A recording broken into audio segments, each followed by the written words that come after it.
Despite the criminalization of female genital mutilation, commonly known as female circumcision, many Nigerians are still involved in this barbaric practice, subjecting young girls to excruciating pain and trauma. A recent study sponsored by the Center for Population and Reproductive Health disclosed that Ekiti State records the highest number of cases of female circumcision. To protect the girl child and create an environment where they will feel safe, the House of Representatives is seeking stiffer punishment for persons involved in female circumcision.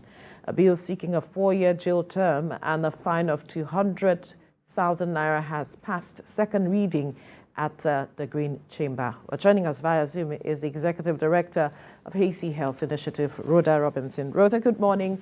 Thank you for joining us on TVC Breakfast. Good morning. How are you doing today? Good. Very well, thank you. Now, I wonder what you make of this decision by the House of Representatives, this bill seeking a 4-year jail term and a fine of 200,000 naira for anyone who performs the circumcision on any girl child. Is this enough, and can it serve as a deterrent? Thank you so much. First, it's great that we're still talking about FGM because it still happens in today's society in the 21st century. And when we have laws that have caught up to the pace of human rights and the rights to live free from violence and torture, even when under the guise of tradition, we need to recognize that that is a step in the right direction. Now, to your question of the penalty associated with the act of female genital mutilation, I do not think it is enough to serve as a strong deterrent for people who commit female genital mutilation. And as different states have different laws, and of course the VAP Act as well contains these laws that determine what happens if you are caught practicing female genital mutilation. If you advise someone to take their daughter for female genital mutilation, or you support the process in any form, the penalty attached to it is too little when you compare it with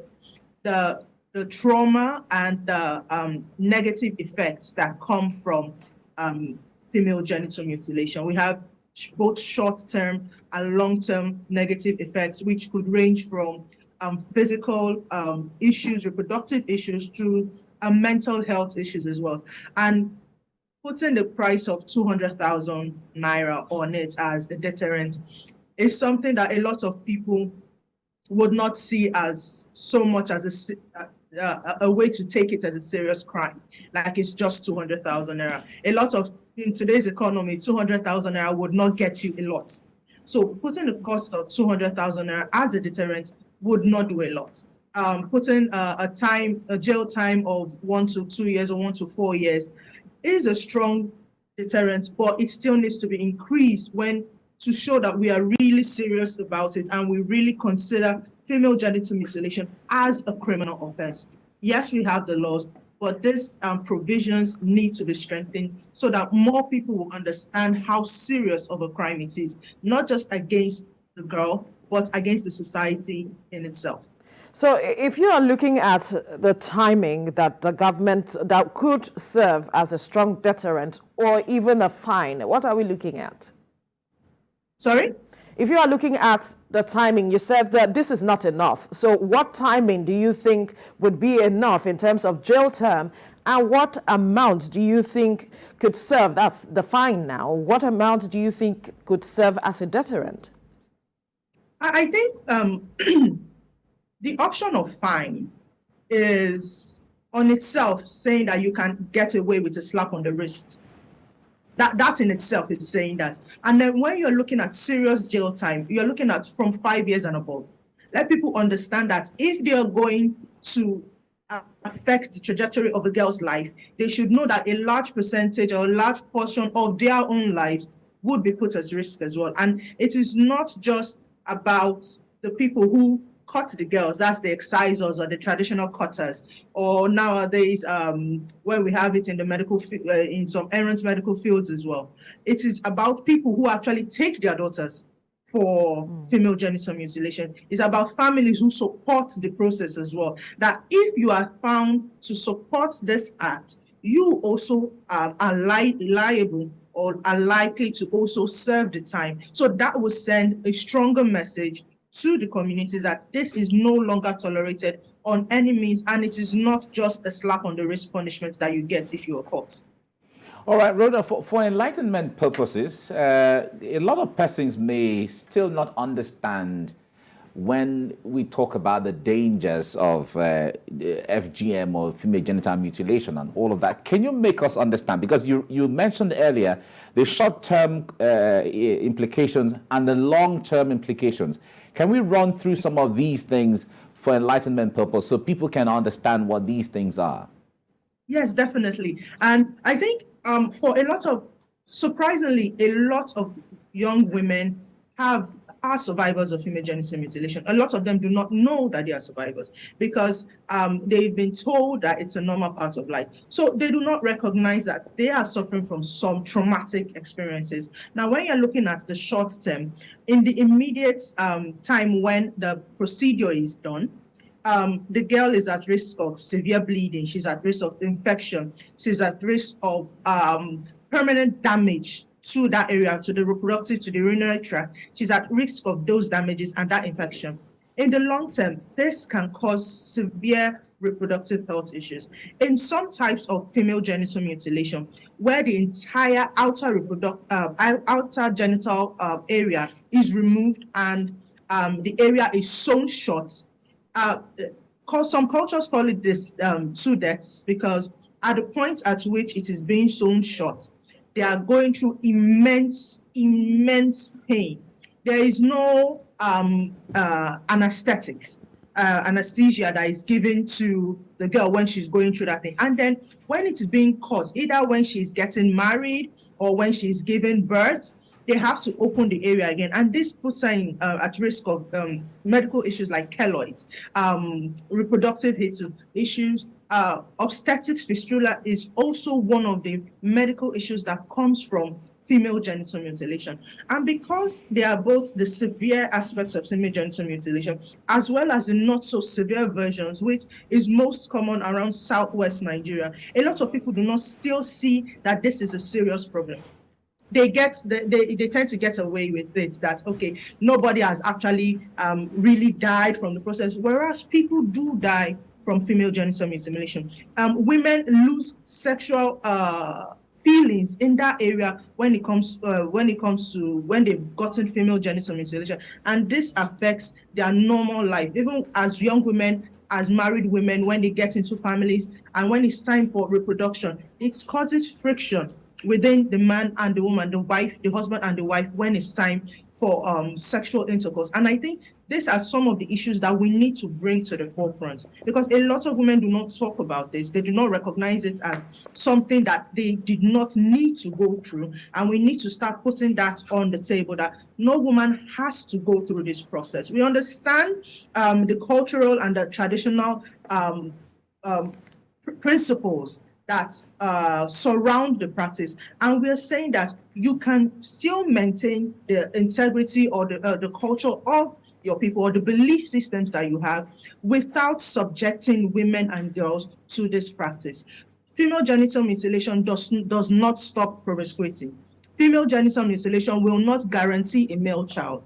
Female genital mutilation will not ensure that the children that a woman gives birth to do not die in childbirth. These myths and wrong beliefs are what are propelling the continued practice of female genital mutilation. And when we consistently break down these walls with the right kind of information, with the right kind of knowledge and engagement, we'll find out that a lot more people will be open to changing that practice, because it is not just about one person, it's about a community, it's about a tradition that we need to change because it serves no benefit to the woman.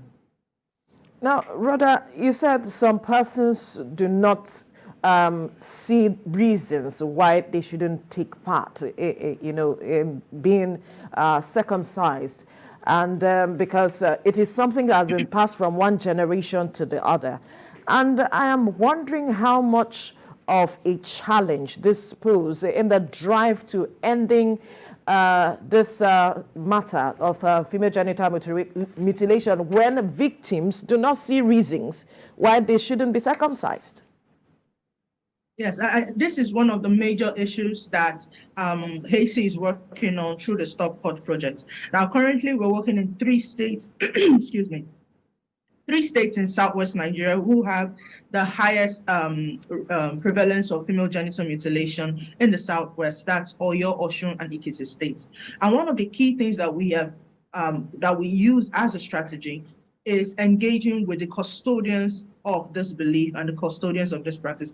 And I'm not just talking about traditional leaders and religious leaders.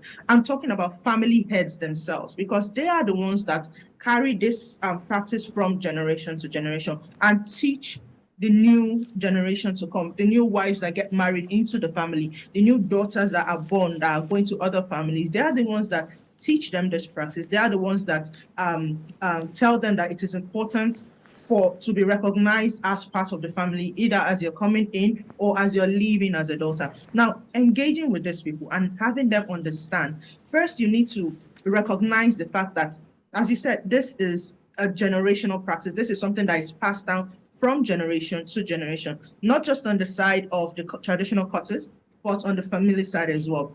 From fathers and mothers to grandfathers, grandmothers, it has been passed down. And you need to first break that understanding that you do not need to practice female genital mutilation to ensure that your daughters stay in their homes, because that's one of the key reasons that FGM is being practiced.